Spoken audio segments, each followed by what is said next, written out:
zina mafi muni, mafi hatsari ita ce zina da ‘yan uwa na jiki. Wato mutum ya zina da ‘yarsa ko ƙanwarsa ko yassa ko babarsa ko baffarsa, wato ammarsa ta ɓangaren uba ko ta ɓangaren uwa, waɗanda dai suka haramta a aura ɗin nan, to a yi zina da su shine mafi munin zina. Domin idan mutum aka kama shi ya yi zina da ‘yarsa ko da babarsa ko da jikarsa ko da ƙanwarsa wacce suke uwa ɗaya uba ɗaya ko yassa ko matar babansa ko kuma yi da matar ɗansa ko kuma wato da jikarsa ko da ‘yar ɗan uwansa, wanda dai duk suka haramta ya aura, a auren ma ba a yi, haramun ne a auri waɗannan, to yin zina da waɗannan shine mafi munin zina.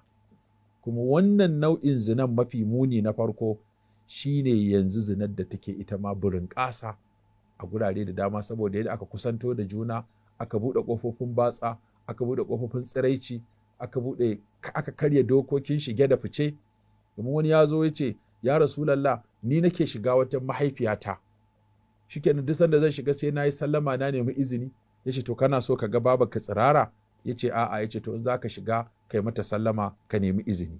To kaga mahaifiya ma ana son a kare abin ɗinta. To yanzu burin ƙasar zina ta kai har tsakanin wannan jinsin da ake ganin su ne mafi tsarki da tsafta da kusanci, su ma yanzu ana keta alfarma in aka ga ku kissoshi da labarai masu muni na uwa da ta faɗa wa ɗanta, da ɗa da ya faɗa uwarsa, da wanda ya da ƙanwa ko ƙani da ya, ko kuma uba da ya ko uba da jika ko jika da kaka, kaka ya sadu da jikarsa ko ya nemi, sai ka ce dabbobi, ko dabbobi wasu ma wataƙila ba sa yin haka.